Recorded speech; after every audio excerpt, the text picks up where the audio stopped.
Boa noite, igreja. A graça e a paz do nosso Senhor continue sobre as nossas vidas.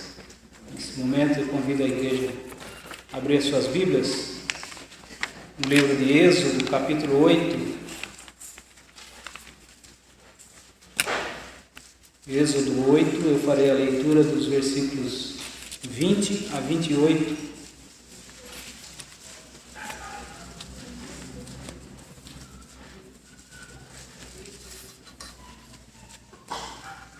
Livro de Êxodo, capítulo 8, versículos 20 a 28, diz assim a palavra do nosso Deus. Disse o Senhor a Moisés: levanta-te pela manhã cedo e apresenta-te a Faraó, eis que ele sairá às águas. E dize-lhe: assim diz o Senhor, deixa ir o meu povo para que me sirva. Do contrário, se tu não deixares ir o meu povo, eis que eu enviarei enxames de moscas sobre ti, e sobre os teus oficiais, e sobre o teu povo, e nas tuas casas. E as casas dos egípcios se encherão destes enxames, e também a terra em que eles estiverem. Naquele dia separarei a terra de Gósen, em que habita o meu povo, para que nela não haja enxames de moscas, e saibas que eu sou o Senhor no meio desta terra. Farei distinção entre o meu povo e o teu povo. Amanhã se dará este sinal. Assim fez o Senhor, e vieram grandes enxames de moscas à casa de Faraó e às casas dos seus oficiais e sobre toda a terra do Egito, e a terra ficou arruinada com estes enxames. Chamou Faraó a Moisés e Arão e disse: ide, ofereceis sacrifícios ao vosso Deus nessa terra.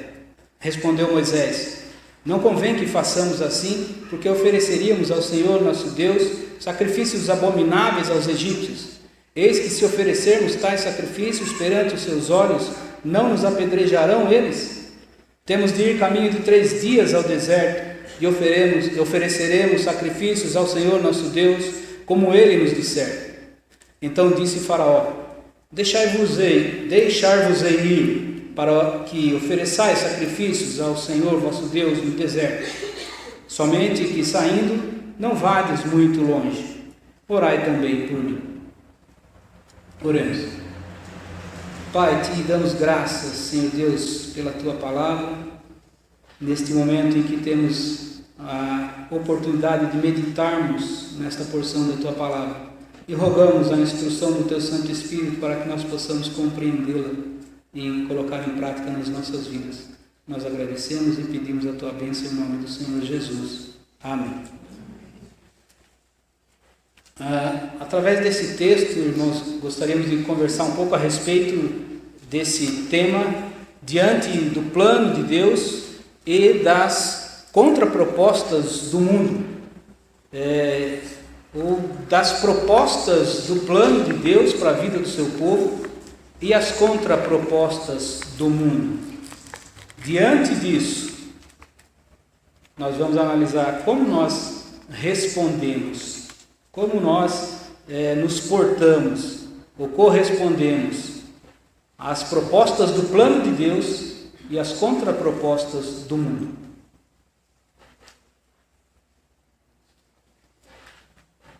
Nós sabemos que o povo de Deus ficou por mais de 400 anos ali no Egito, e depois de tanto tempo já contaminado, impregnado pelos costumes do Egito, dos egípcios, havia uma crosta que precisava ser removida daquele povo, de maus hábitos, da mitologia egípcia, da idolatria e todas as coisas que não agradavam a Deus. E esse povo então teria que ser purificado para servir ao Senhor. E para ser purificado, esse povo precisava sair do Egito, precisava ser separado do Egito. E isso representava um prejuízo muito grande para o Egito, para o Faraó, porque afinal de contas era um exército grande de mão de obra, não é? E Faraó seria prejudicado no seu status, também no seu governo, porque depois de séculos na gestão dele, ele iria perder o domínio sobre aquele povo que havia sido escravizado no Egito. Então não era tão simples assim para Faraó deixar o povo ir para o deserto e adorar ao seu Deus. Era um prejuízo muito grande para Faraó e para o Egito. E nesse episódio da quarta praga, a praga das moscas, nós podemos ver algumas verdades que são fundamentais, que estão relacionadas ao plano de Deus para a vida do seu povo, as propostas do plano de Deus para a vida do seu povo e as contrapropostas de Faraó diante do plano de Deus, que representam para nós as contrapropostas do mundo para a nossa vida, diante do plano que Deus apresenta para nós. E a primeira coisa que nós vamos ver aqui é o plano de Deus, as propostas do plano de Deus. Os versículos 22 e 23 diz assim, o Senhor dizendo a Moisés: naquele dia separarei a terra de Gósen, em que habita o meu povo, para que nela não haja enxames de moscas, e saibas que eu sou o Senhor no meio desta terra. Farei distinção entre o meu povo e o teu povo. Então nós vemos aqui o plano de Deus de separar, farei separação, separarei a terra de Gósen. Deus faz a separação do seu povo. Farei distinção, diferença, esse povo ser diferente. E ele diz, para que saibas que eu sou o Senhor no meio dessa terra. Então o plano de Deus Deus decidiu manifestar a sua glória ao mundo através do seu povo, separando o seu povo, fazendo esse povo diferente, para que todos soubessem que Ele é o Senhor, manifestando a sua glória ao mundo. Esse é o plano de Deus, de fazer essa separação, essa divisão, para que a sua glória fosse percebida, fosse vista através daquele povo. E nós vemos essa separação, essa diferenciação, essa distinção que Deus faz quando nós olhamos, por exemplo, para Levíticos capítulo 10, quando logo depois de Nadab e Abiú terem sido consumidos, fulminados, por terem profanado o altar do Senhor com fogo estranho.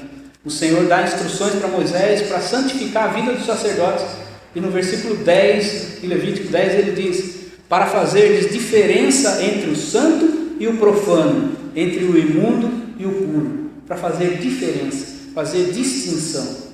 Então, para fazer diferença, o povo precisava ser separado. Para manifestar a glória de Deus através da vida do povo, esse povo teria que ser separado, teria que ser distinto, teria que ser diferente. E o distinto, a distinção que ele faria na vida do seu povo, essa diferença é interessante. Me lembro quando nós tivemos um evento aqui dos casais, todos caracterizados de cowboys e tudo mais, e o Thomas estava ali na porta, na entrada, com uma capa e com um distintivo, e todos, quando chegavam, olhavam para ele, já sabiam quem ele era. Ele era o xerife, era um distintivo, ou seja, um objeto para distinguir, para fazer distinção, uma insígnia, uma marca. E é preciso então, para que seja reconhecido aquele que está sendo distinto, que está sendo diferenciado através dessa marca. Continuando a falar a respeito do plano de Deus de fazer manifestar a sua glória através da vida do seu povo, tem um texto também em Isaías, no capítulo 60, versículo 21, o Senhor falando a respeito dessas coisas, separar o seu povo, ele diz: todos os do teu povo serão justos, para sempre herdarão a terra, serão renovos por mim plantados, obras das minhas mãos, para que eu seja glorificado. Então nós sabemos que o propósito de Deus, que deve ser o propósito das nossas vidas, maior das nossas vidas, é glorificar o nome do Senhor, através das nossas vidas. O Senhor Jesus chama a atenção em Mateus 5,16, assim brilhe também a vossa luz diante dos homens, para que eles vejam as vossas boas obras e glorifiquem a vosso Pai que está no céu. Esse é o objetivo maior do povo de Deus, de que a glória de Deus seja manifestada ao mundo através das nossas vidas. Tudo para a glória de Deus. Separar seu povo, prepará-lo para através dele manifestar a sua glória. Estas são as propostas do plano de Deus apresentado ali diante do seu povo no Egito. E para falar um pouco mais a respeito dessa distinção e perguntar e refletir para nós qual é a distinção que há em nós que manifesta a glória de Deus.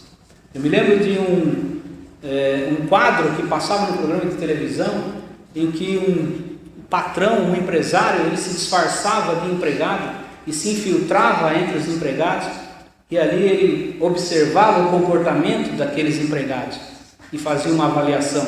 E num desses quadros eu me lembro que ficou marcado que ali ele foi trabalhar junto com um servo de Deus, um crente, e evidentemente aquele crente, não sabendo que se tratava do seu patrão, mas que fosse um novo colega de trabalho.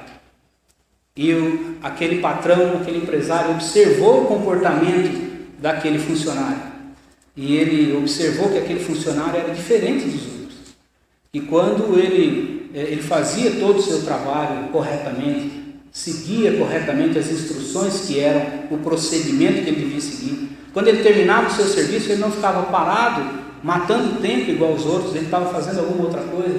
Então aquele patrão, ele achou aquilo diferente, muito interessante, e questionou aquele empregado por que ele agia daquela forma.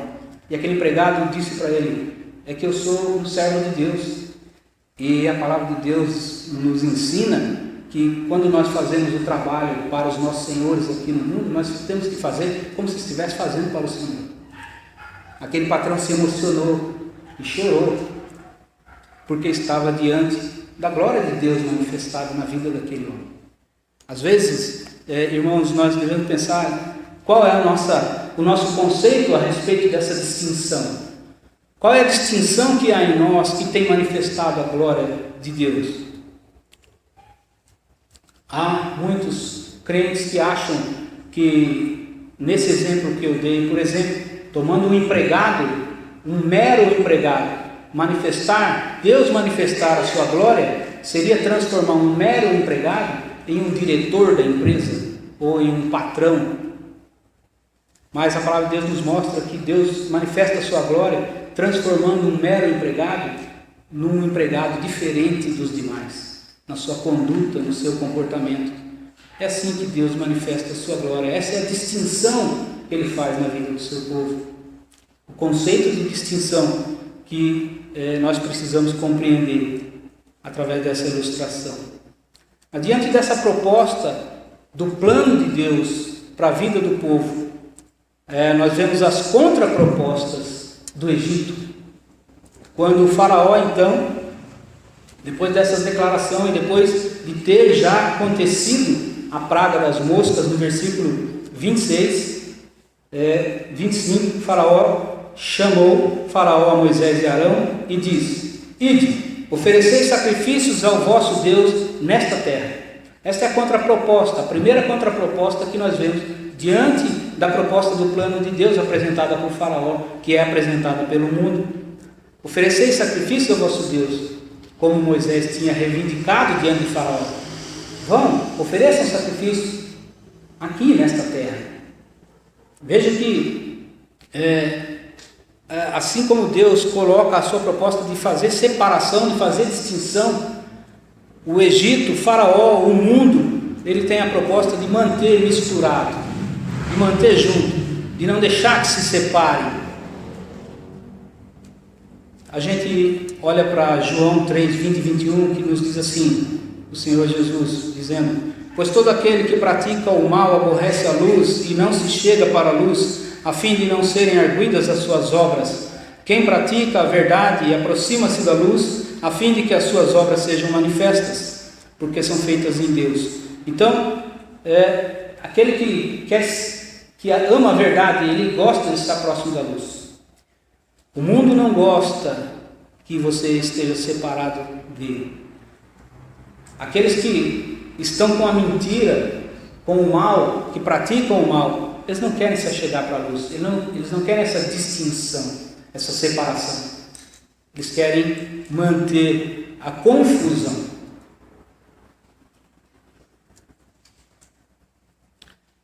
Diante disso, a resposta do servo Moisés.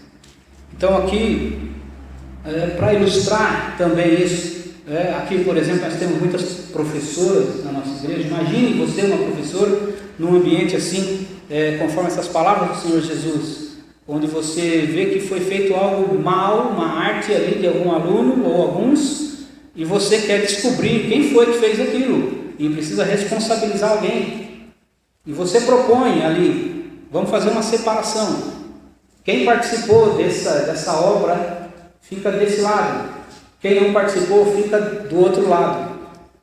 O que você acha? Quem que vai querer essa separação? Aquele que está com a verdade. Aquele que está com a mentira, ele vai querer ficar misturado no meio dos outros. Ele não quer a separação, ele não quer a luz, ele não quer que seja revelada a verdade. Essa é a atitude de Faraó, ali querendo manter o povo. Não, fica aqui, adora o seu Deus aqui nessa terra. Não precisa ir longe do meu domínio, longe da minha influência. Então, esta contraproposta estratégica do mundo também para a vida da igreja. Pode ficar misturado, não tem problema. Por isso então que o mundo vos odeia, porque a sua atitude, quando você se aproxima da luz, você está denunciando o erro. E a resposta de Moisés então, no versículo 26, respondeu Moisés: não convém que façamos assim, porque ofereceríamos ao Senhor, nosso Deus, sacrifícios abomináveis aos egípcios, e se oferecermos tais sacrifícios perante eles, não seremos apedrejados. Não convém que façamos assim, porque os nossos sacrifícios seriam abomináveis aos olhos dos egípcios, porque aqueles animais que eles sacrificavam a Deus eram animais sagrados para os egípcios, então eles estariam abominando aquela adoração. Era incompatível manter misturado e servindo a Deus e adorando a Deus. Teria que se separar, não seria possível adorar a Deus ali misturado com aquelas pessoas que abominavam os seus sacrifícios, que tinham costumes diferentes, postura diferente. Então estariam profanando o nome de Deus e não manifestando a glória de Deus. Essa é a resposta do servo Moisés. Então, irmãos, nós não podemos manifestar a glória de Deus misturados com o mundo. A Bíblia nos deixa isso bem claro em várias passagens. Por que Deus quer fazer distinção, separar o seu povo, fazer esse povo distinto, diferente, para que a sua glória se manifeste através da vida do seu povo, para que o mundo saiba que eu sou o Senhor. É a proposta do plano de Deus. E aí a contraproposta do mundo. É impossível, então nós não podemos manifestar a glória de Deus estando misturado com o mundo. A advertência da palavra de Deus em 2 Coríntios 6, 14 e 18, que deixa muito claro, dizendo: não vos ponhais em julgo desigual com os incrédulos, porquanto que sociedade pode haver entre a justiça e a iniquidade, ou que comunhão da luz com as trevas, que harmonia entre Cristo e o maligno, ou que união do crente com o incrédulo, que ligação há entre o santuário de Deus e os ídolos, porque nós somos santuário do Deus vivente, como ele próprio disse: habitarei no meio deles, separarei-vos, diz o Senhor, separai-vos, diz o Senhor, não toqueis em coisas impuras, e eu vos receberei, serei vosso pai, e vós sereis para mim filhos e filhas, diz o Senhor Todo-Poderoso. Advertência da palavra do Senhor. Todos esses substantivos aqui, que sociedade pode haver, que comunhão pode haver, que ligação há, retirai-vos do meio deles. Não é possível vocês glorificarem a Deus, a glória de Deus ser manifestada através da vossa vida, estando misturados, confusos com o mundo, sem haver distinção, sem saber quem é quem é bode, quem é ovelha, quem é povo de Deus, quem é mundo. É preciso haver distinção, e essa distinção nós já vimos como que ela acontece.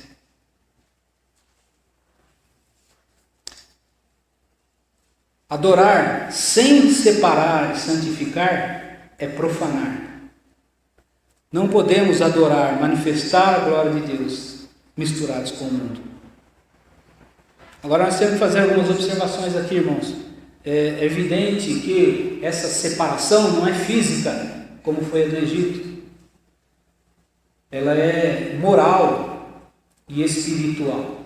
Essa é a distinção que o povo de Deus faz, evidentemente. E outra coisa, que essa separação, ela não se confunde com um farisaísmo hipócrita, não é isso, não se trata disso, essa separação daquele crente que acha que não pode se contaminar nem se aproximar de outras pessoas. Não é esse farisaísmo hipócrita, porque esse farisaísmo ele contraria a orientação da palavra de Deus. Como nós vimos em Mateus 5,16, ele diz: assim brilha a vossa luz diante dos homens, para que eles vejam as vossas boas obras e glorifiquem a Deus, vosso Pai que está nos céus. O farisaísmo hipócrita, ele inverte isso. Assim ele quer brilhar diante de Deus, mostrando que ele é bom, para que seja visto pelos homens e que os homens glorifiquem ele, não a Deus. Eles querem a glória para eles. Isso é farisaísmo hipócrita. Não é disso que se trata a separação do povo de Deus, a distinção do povo de Deus.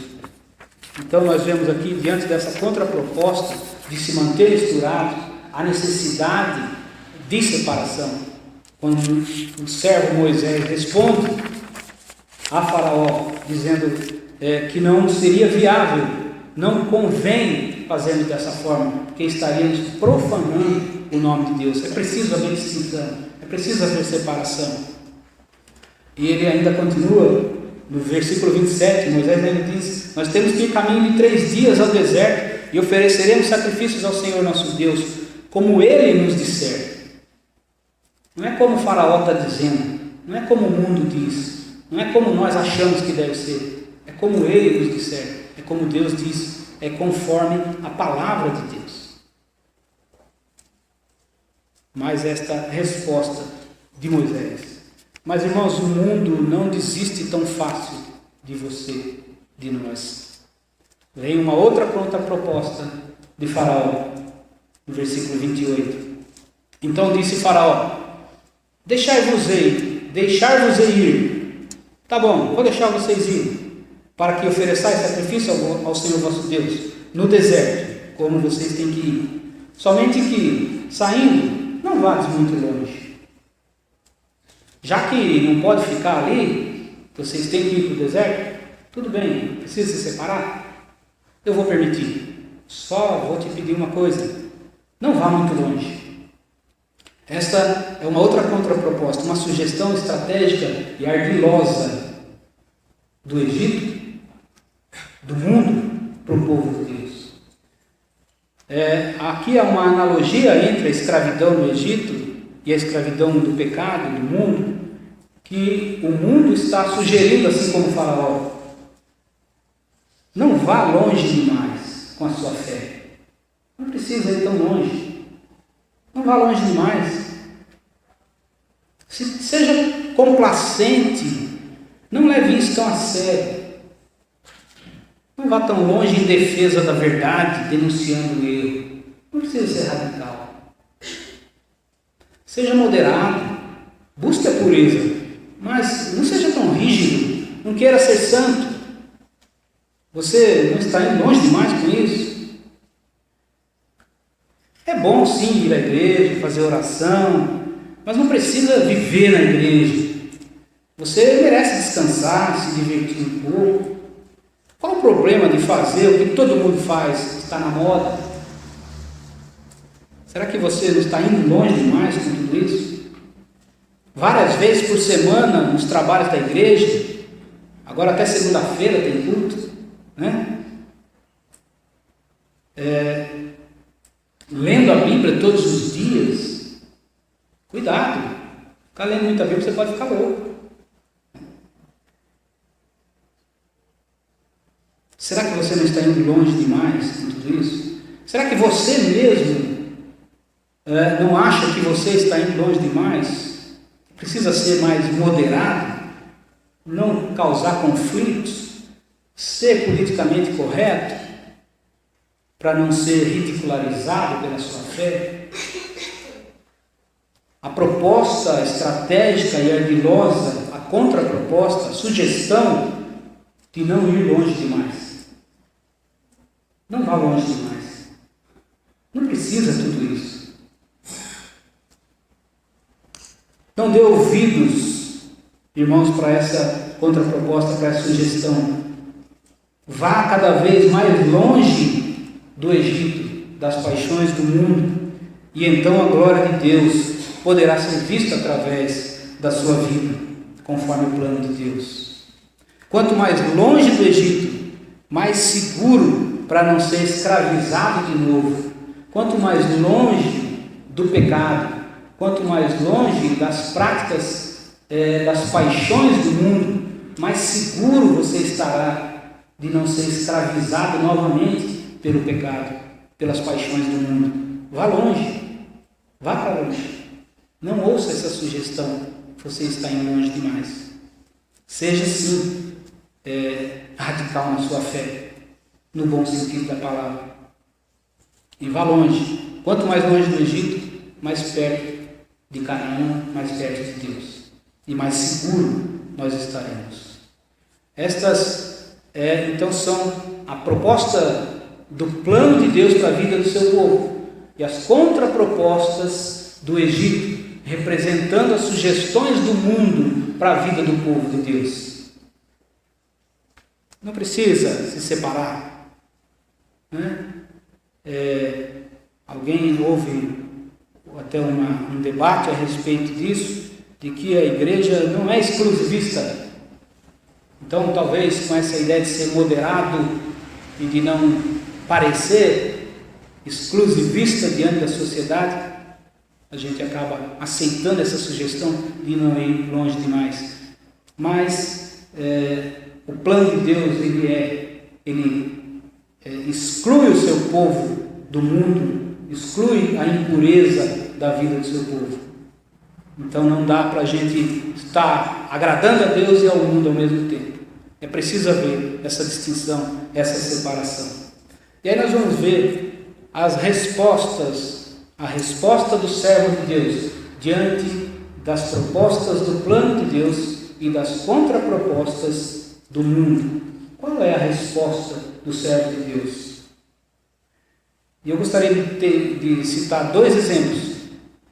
Um é o próprio Moisés, que nós já vimos algumas respostas dele. Outro é o apóstolo Paulo, que nós vamos ver o que ele diz em Filipenses 3:13. O apóstolo Paulo diz o seguinte: irmãos, quanto a mim, não julgo havê-lo alcançado, mas uma coisa faço, esquecendo-me das coisas que para trás ficam, e avançando para as que diante de mim estão, prossigo para o alvo, para o plano, o prêmio da soberana vocação de Deus em Cristo Jesus.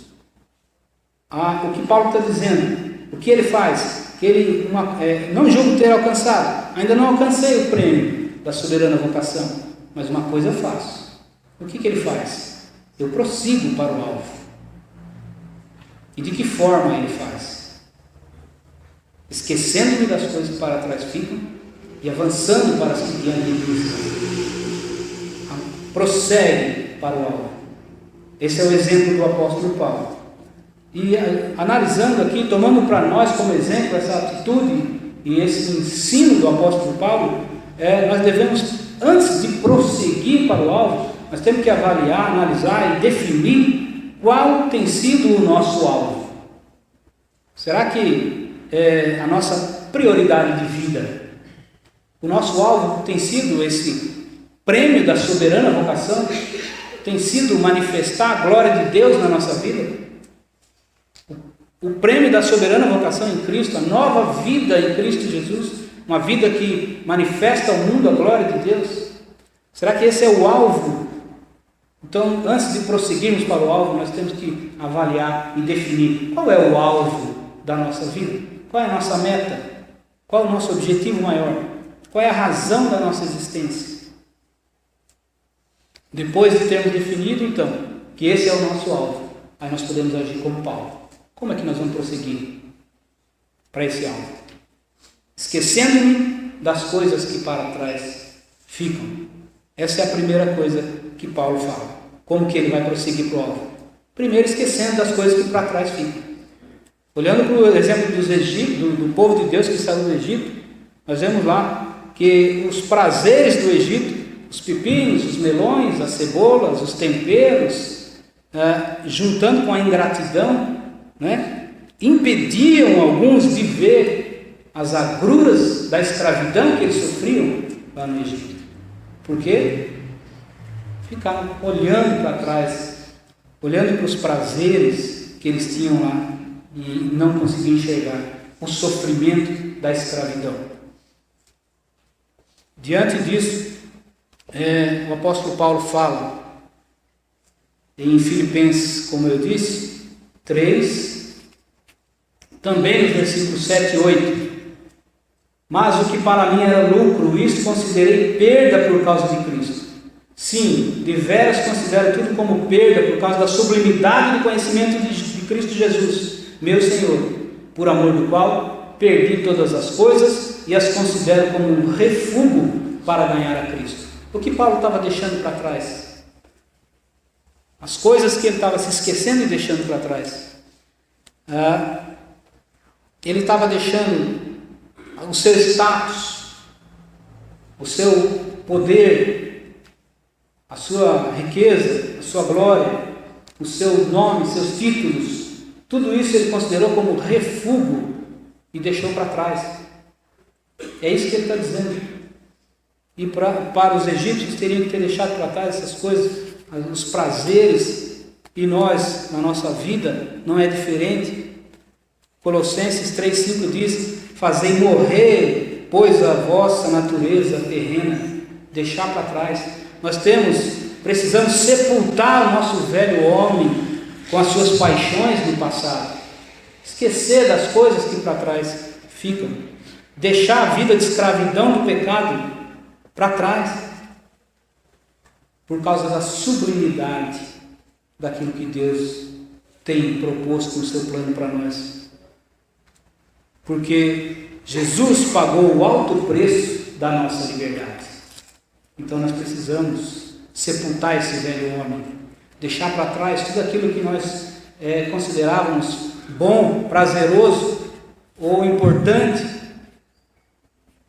esquecendo-me das coisas que para trás ficam. Só assim você pode prosseguir para o alvo. E outra coisa, ainda aqui, o Senhor Jesus, em Lucas 9,62, Jesus replicou: ninguém que tendo posto a mão no arado olha para trás é apto para o reino de Deus. Você consegue dirigir o seu carro olhando para trás? Aquele que colocava a mão no arado, se ele ficasse olhando para trás, ele não tinha direção, entortava o seu caminho. É impossível caminhar para frente olhando para trás. E então, o segundo ponto, depois de deixar para trás as coisas, desapegar do mundo e das suas paixões, ele diz: avançando para as coisas que diante de mim estão, para as que diante de mim estão. O que está diante do povo de Deus? O que está diante de nós? O sol escaldante do deserto estava diante do povo de Deus. Os perigos do deserto estavam diante do povo de Deus. Os desafios, assim também diante de nós, nós avançamos para o que está diante de nós. Está um deserto escaldante, os desafios, as aflições que no mundo tereis. Mas também diante deles estava a coluna de fogo e a nuvem. Estava a presença da graça de Deus sustentando dia a dia e dirigindo as suas vidas. Então, o que nós temos diante de nós para avançarmos? Temos sim o deserto, temos sim desafios, mas temos a graça de Deus, o cuidado de Deus, a presença de Deus dia a dia, para nós podermos caminhar nesse deserto, na nossa peregrinação. É isso que tem diante de nós. E no fim, da caminhada, eles tinham Canaã, a terra que mana leite e mel. Ao fim dessa caminhada no deserto, o povo de Deus tem a Canaã celestial, o prêmio da soberana vocação em Cristo Jesus. Vale a pena avançar, ir adiante, não dar ouvido às propostas, às contrapropostas do mundo, de ficar misturado ou de não ir longe, mas sim avançar diante do plano de Deus, das promessas de Deus, glorificando a Deus através das nossas vidas. Para respondermos sim ao plano de Deus e não às contrapropostas do mundo, da carne e do diabo, devemos prosseguir olhando para o alvo, assim como o apóstolo Paulo fez. Prossigo para o alvo, para o prêmio da soberana vocação. As respostas vistas em Moisés, nós já vimos duas delas. No versículo 26, ele tem o cuidado de rejeitar a sugestão de permanecer misturado com aqueles que abominam o sacrifício, que profanam o nome de Deus. Não nos convém permanecer ou oferecer tal sacrifício. Depois ele diz no versículo 27 que nós temos que ir para o deserto e oferecer sacrifício ao nosso Deus como ele nos disser. A palavra, conforme a palavra do Senhor, não conforme qualquer outro modelo, qualquer outro modismo que esteja diante de nós, mas conforme a palavra do Senhor, que é a nossa regra de fé e prática. A nossa vida com Deus, a nossa adoração a Deus, ela deve estar fundamentada na palavra de Deus. Nós temos que adorar como Ele disser, como a palavra dele nos diz. Não podemos abrir mão disso. Então Moisés nos mostra esse exemplo. Ele tem o cuidado de oferecer sacrifício ao Senhor como o Senhor disser, estar atento à palavra de Deus. Hoje a gente vê o pragmatismo aí que tem levado muitos a se afastar da palavra de Deus, da palavra genuína, e negociar os preceitos da palavra de Deus. Negociar é uma coisa que o servo Moisés também vai nos ensinar que não deve ser feito. Não podemos agir assim. A palavra de Deus genuína, ela tem que ser a primordial e o fundamento da nossa fé e do nosso proceder e da nossa adoração a Deus. Não podemos abrir mão disso. Não podemos manifestar a glória de Deus se não estivermos apegados à palavra de Deus. Não é possível responder positivamente ao plano de Deus se não estivermos apegados à palavra de Deus. Isso é fundamental. E para mostrar que não devemos abrir mão, não podemos negociar. Seguindo aqui em Êxodo capítulo 10, um pouco para frente, nós vamos ver que Faraó, ele continua tentando negociar, continua sugerindo, fazendo contrapropostas diante do plano de Deus. Ali durante algumas pragas que vieram, o Faraó foi tentando negociar com aquilo que ele tinha para negociar. Em um momento, quando Moisés apresenta diante dele a ameaça de uma nova praga, ele fala: tá bom, deixe vocês ir, mas deixe aqui as crianças, os animais. Moisés fala: não, todos vão conosco. Na penúltima praga, novamente Faraó faz a sua contraproposta, a sua sugestão, dizendo para eles: tá bom, leva as crianças com vocês também para o deserto, mas deixa conosco só os animais. Tentando sempre ter alguma forma de ter o povo amarrado sob o seu domínio, sob o seu controle. Alguma forma de readquirir o poder sobre a vida do povo, de escravizar novamente o povo, de não deixar o povo se distanciar e levar tudo, não ter mais vínculo nenhum com ele. E aqui, nesse capítulo 10, a nona praga, a penúltima praga, então, quando ele faz essa contraproposta, essa sugestão, dizendo: tá bom, vão adorar, mas leve também as crianças, mas deixe os animais. No versículo 26, a resposta do servo Moisés: também os nossos rebanhos irão conosco, nenhuma unha ficará. Nenhuma unha ficará daquilo que Deus requer. Nós não somos autorizados a negociar. Nenhuma unha do que Deus determina. Nada. Essa é a resposta de Moisés para Faraó. Às vezes, podemos querer negociar, achar que temos essa autorização de Deus para negociar os princípios de Deus, através dos nossos achismos, dos modernismos, daquilo que se apresenta contrário à palavra de Deus, contrário à proposta de Deus para a vida do seu povo. Mas Deus não nos deu autorização para isso. Deus deu a determinação, separar o seu povo, fazer distinção na vida do seu povo, para que a sua glória seja vista por todo mundo. Não fazer negociação diante das contrapropostas que o mundo nos dá. Concluindo, então é isso que o plano de Deus propõe.